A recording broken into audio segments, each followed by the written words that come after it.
Tumsifu Yesu Kristo. Mimi kwa majina naitwa Padri Florian Laulian Tuombe. Ni padri wa Jimbo Katoliki la Rulenge Ngara.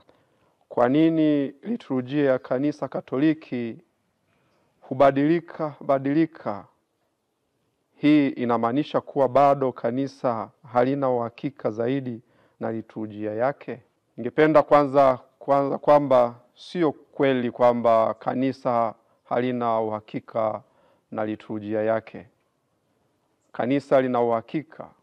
Liturujia tulioachiwa na Bwana wetu Yesu Kristo na baadaye mitume na kanisa la mwanzo, liturujia hiyo ndio tunaoadhimisha hadi leo.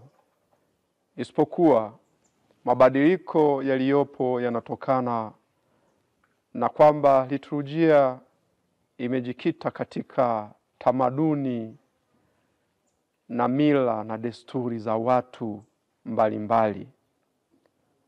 Kwa hiyo liturujia hiyo ambayo tumeirithi kutoka kwa mitume ilibidi ichukue baadhi ya vitu vinavyotokana na mila na desturi za watu. Hivyo liturujia tunaweza tukailinganisha na mti ambao unakuwa. Unaanza ukiwa mdogo, baadaye unakuwa unatoa matawi madogo, baadaye matawi makubwa, na matawi mengine hudondoka, yanabaki, mengine yanaendelea kukua. Liturujia yetu ya Kanisa Katoliki imekuwa namna hiyo. Tangu mwanzo Kanisa Katoliki ambalo lilikuwa na chimbuko katika jumuiya ya Wakristo wa mwanzo. Wakristo wa mwanzo walijifunza na kuishi liturujia kadri Wayahudi walivyokuwa wanaishi liturujia yao. Hivyo walichanganya mafundisho ya Kiyahudi pamoja na mafundisho ya mitume walioachiwa na Bwana wetu Yesu Kristo. Kwa hiyo kuna vitu ambavyo vilichukuliwa katika tamaduni wa Kiyahudi ambavyo hadi leo tunavyo sisi katika liturujia. Lakini pia kuna vitu ambavyo vilichukuliwa katika tamaduni za Kirumi au za Kiroma,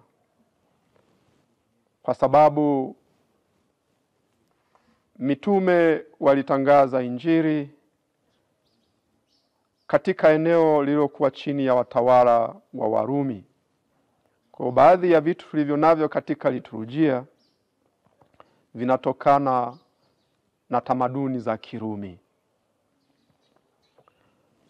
Mtaguso wa Pili wa Vatikano katika konstitusio yake Gaudium et Spes namba 58 inasema wazi kwamba kanisa limekuwepo kwa karne nyingi na limepitia nyakati tofauti, na hivyo kuchukua mila na desturi za watu wa sehemu mbalimbali na nyakati tofauti. Kwa hii inadhihirisha wazi kabisa kwamba hata mababa wa Mtaguso wa Pili wa Vatikano walijua vizuri kabisa kwamba liturujia watakayoifanyia mabadiliko, ambao tunatumia neno reforms, ni liturujia pia ambayo imekuwa kupitia katika hizo nyakati mbalimbali. Tunaweza tukachukua kwa mfano, tuanze tu kuchukulia mfano mdogo. Ekaristi takatifu tunayoiadhimisha leo hii ni ile tulioachiwa na Bwana wetu Yesu Kristo. Lakini Bwana wetu Yesu Kristo aliadhimisha ile karamu ya mwisho katika muktadha wa karamu ya Wayahudi. Kwa hiyo vile vitu ambavyo Wayahudi walitumia katika kuadhimisha Pasaka yao, vivyo hivyo Bwana wetu Yesu Kristo ndivyo alivyotumia katika kuadhimisha karamu ya mwisho pamoja na mitume wake. Mathalani kutumia mkate usiotiwa chachu pamoja na divai. Leo hii tunavitumia hivyo na vimebaki kama vitu visivyobadilika. Lakini kuna vitu ambavyo katika misa takatifu vimebadilika. Mwanzoni kabisa Wayahudi walisali wakiwa wanaangalia Yerusalemu, kwa sababu ndipo kulikuwa na hekalu la Yerusalemu ambalo lilikuwa kielelezo kwao na nguvu kubwa ya uwepo wa Mungu na nguvu ya kisiasa. Wakristo wa kanisa la mwanzo pia walisali pamoja wakiwa wanaangalia huko Yerusalemu. Na hii ilitokana pia na mila na desturi za Warumi ambao pia walisali wakiwa wanaangalia jua linakotoka, kwa sababu jua ndo lilikuwa mungu wao hawa wapagani Warumi. Na Wakristo wakafanya vile.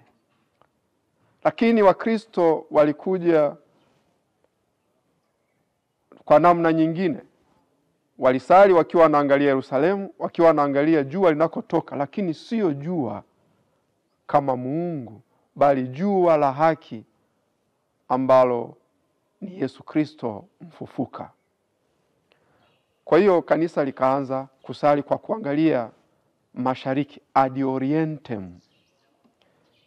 Ndiyo maana liturujia baadaye ikaja kukua na ikajulikana kwamba inaadhimishwa kwa kuangalia mashariki, celebrationem ad orientem, kwa maana kwamba wanaangalia Yesu mfufuka, wanaangalia jua la haki ambaye ni Yesu mwenyewe. Kwa hiyo kawa hivyo kwa karne nyingi kanisa Katoliki limeadhimisha liturujia takatifu, padre na waamini wakiangalia katika mwelekeo mmoja. Lakini ilipofika mtaguso wa pili wa Vatikano, ikaonekana kwamba watu wanaweza kubadilisha kuliko kuendelea kusali kwa kuangalia mashariki au mwelekeo mmoja. Ikaonekana pia wanaweza wakasali kwa padre akawaangalia watu. Kwa hiyo hapo watu wakaona kwamba ni mabadiliko. Lakini ukiangalia kwa undani teolojia ya liturujia, baadaye tutaona kwamba hakuna mabadiliko yoyote kiteolojia yatakayotokea, ila kwa namna jinsi ya maadhimisho jinsi yalivyo, mabadiliko yalitokea kweli, kwa sababu mapadre sasa walikuwa wanaangalia watu na watu wanamwangalia padre, wanaangalia altare. Ndiyo maana baadhi ya watu ndani ya kanisa, viongozi, maaskofu, baadhi walikataa mtizamo huo wa mtaguso wa pili wa Vatikano, na wakapendekeza kwamba sisi hatuwezi kubadilika, sisi hatuwezi kuangalia watu kwa sababu liturujia sio maigizo. Na kukatokea mgawanyiko. Askofu Marcel Lefebvre akaondoka na akaanzisha jumuiya yake ya Mtakatifu Pio wa 10, ambayo hii jumuiya ilikataa kuadhimisha kadiri ya marekebisho yaliyofanyika kupitia mtaguso wa pili wa Vatikano kwenye konstitusio yake Sacrosanctum Concilium. Kwa hiyo mpaka leo wanasali misa wakiwa wanaangalia uelekeo mmoja, kama yalivyo pia makanisa baadhi yake ya huko mashariki, makanisa ya Katoliki. Sisi inaonekana tumebadilika, kuna mabadiliko. Tunaangalia padre anawaangalia waamini. Lakini tunarudi kwenye teolojia. Jua letu la haki ni nani? Ni Yesu Kristo aliyefufuka, ambaye alikufa msalabani. Hivyo waamini wanaangalia msalabani, wanauangalia, wanautizama msalaba kipindi cha maadhimisho, na padre kadhalika anashauriwa aangalie msalaba. Ndio maana leo hii tutasikia waamini wengi wakisema, kwa nini kwenye liturujia kuna mabadiliko mara kwa mara? Tulikuwa tunaambiwa hakuna msalaba altareni, lakini sasa hivi sehemu nyingine unaambiwa ni lazima kuwepo na msalaba. Huu msalaba ni kwa sababu padre pia anapaswa kuangalia hilo jua la haki. Fumbo hilo tunaloliadhimisha ni fumbo la Pasaka, na kinachotukumbusha fumbo la Pasaka ni msalaba. Kwa hiyo waamini wanakuwa na msalaba wao ambao wanauona dhahiri kanisani, pia na padre anakuwa na msalaba anaoutizama pale altareni. Kwa hiyo kiteolojia hakuna mabadiliko, ila katika uhalisia wa namna ya kimatendo kuna mabadiliko. Mabadiliko mengine ambayo watu wanauliza ni kuhusu, yapo mabadiliko mengi, lakini ni kuhusu matumizi ya lugha. Kwamba kwa karne nyingi Kanisa Katoliki limeadhimisha liturujia takatifu kwa lugha ya Kilatini. Leo hatuadhimishi kwa lugha ya Kilatini sehemu zilizo nyingi, tunaadhimisha kwa lugha zetu mama. Kwa mfano Tanzania tunaadhimisha kwa Kiingereza au kwa Kiswahili. Lakini hayo kimsingi sio mabadiliko, kwa sababu lugha ya Kilatini imeendelea kutumika na Mtaguso wa Pili wa Vatikano katika konstitusio yake Sacrosanctum Concilium ile namba 36 inasema wazi kwamba lugha ya Kilatini inapaswa kutunzwa vizuri, lakini inatoa maelekezo kwamba kwa baadhi ya nchi, ili kuweza kuadhimisha vizuri na watu kuelewa mafumbo yanayoadhimishwa, ni vizuri kuadhimisha kwa kutumia lugha zao wanazozifahamu. Ndio maana kanisa likaja pia na mafundisho kuelezea katika hayo mabadiliko ya Mtaguso wa Pili wa Vatikano, kuelezea ni namna gani watu waadhimishe kwa kutumia lugha mama. Ikatolewa mwongozo wa Liturgiam Authenticam ya mwaka 2001 inayotoa mwelekeo na inafafanua ile namba 36 ya Constitutio Sacrosanctum Concilium kwamba watu waweze kulielewa fumbo.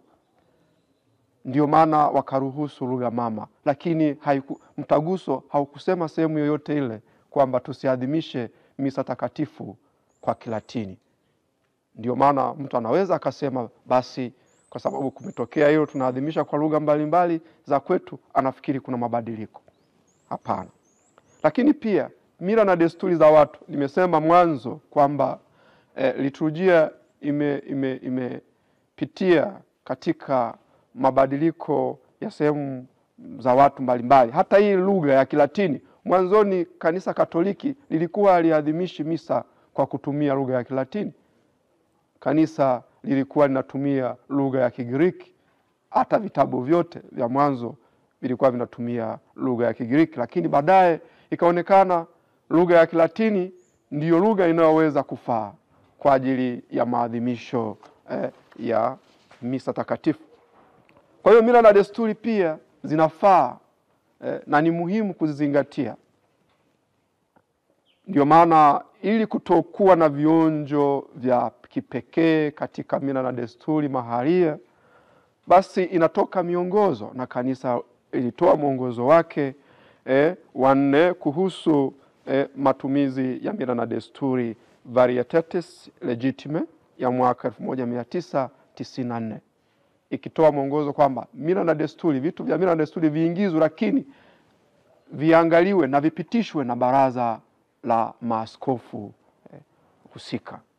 Ndio maana unaweza ukaja Tanzania, sisi altare tunaibusu kama sehemu ya maadhimisho, kama sehemu ya kusalimia maamkio, lakini ukienda Japani watakwambia kubusu ni kitu ambacho sio sahihi. Kwa hiyo wanaiamkia altare kwa namna nyingine. Unaweza kukuta sisi kupiga magoti ni sehemu ya kutoa heshima kubwa kwa unyenyekevu, lakini sehemu nyingine kupiga magoti ni aina fulani ya dharau au kujishusha.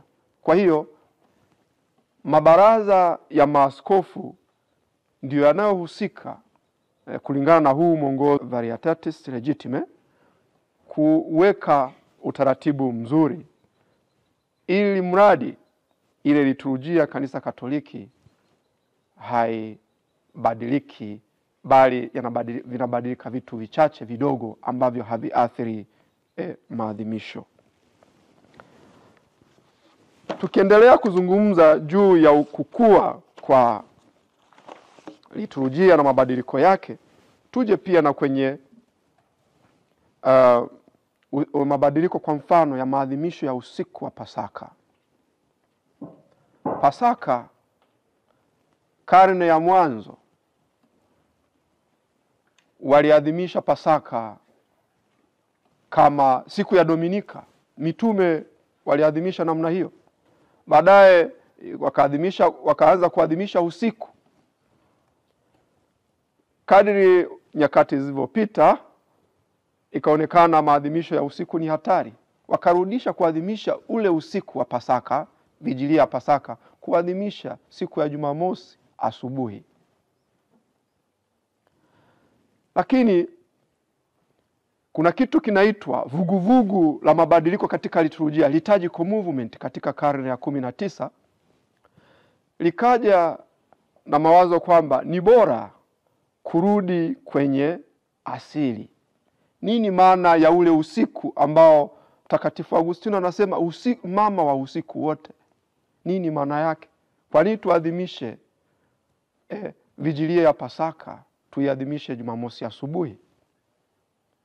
Vuguvugu hilo la mabadiliko katika liturujia likiongozwa na Padre Abate Benedictine Dom Prosper Guéranger huko Ufaransa,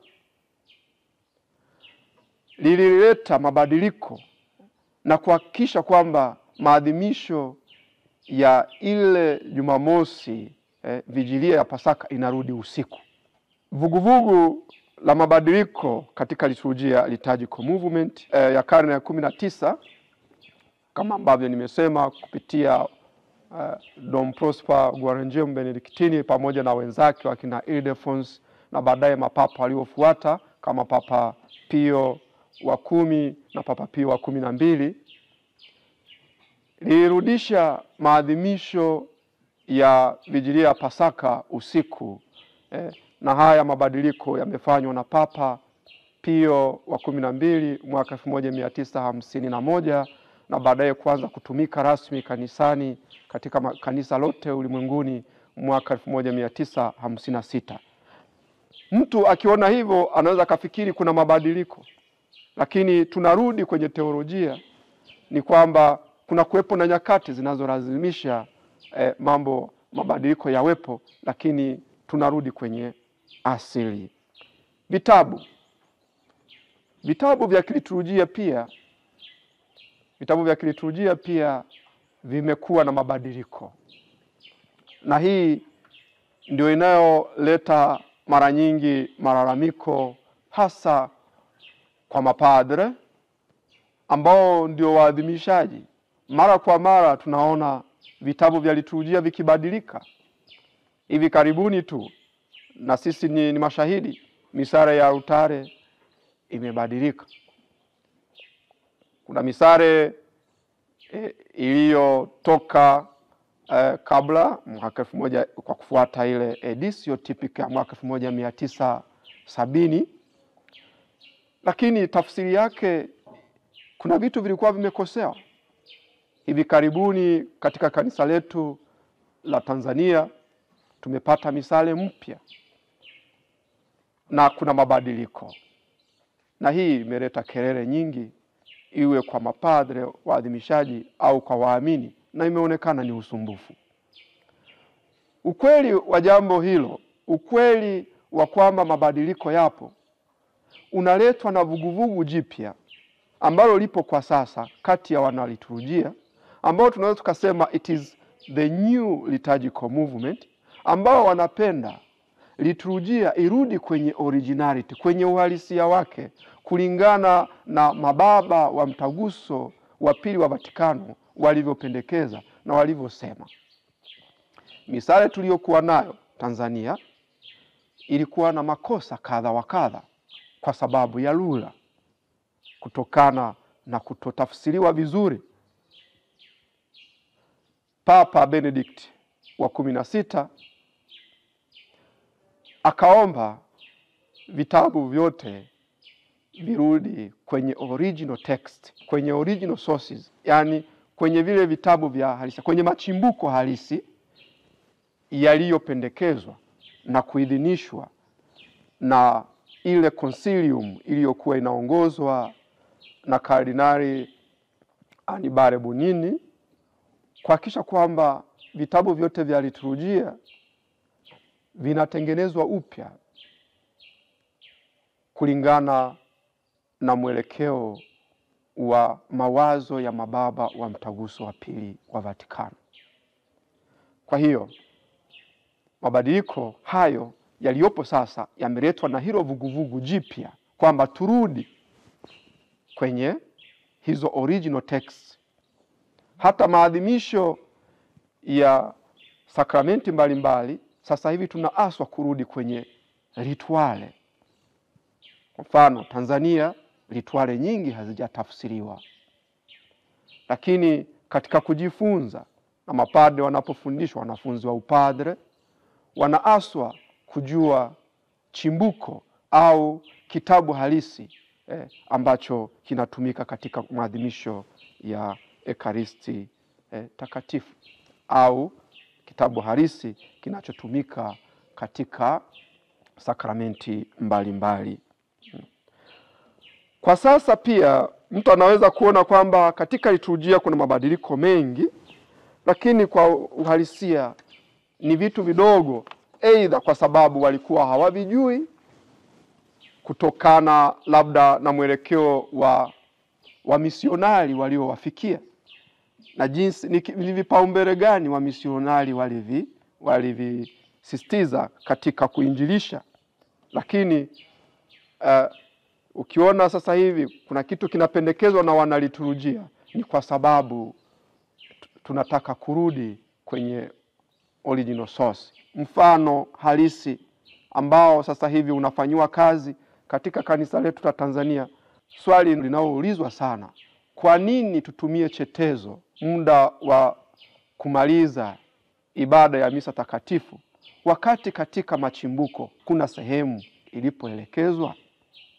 Hilo ni swali ambalo linaendelea kugonga vichwa vya wanaliturujia, na pale nitakapokubalika kama wanaliturujia katika ngazi ya Baraza la Maaskofu watakubaliana kwamba sasa ni mwisho kutumia chetezo, mwisho wa ibada ya misa takatifu, kutakuwepo na malalamiko na itaonekana kwamba kuna mabadiliko.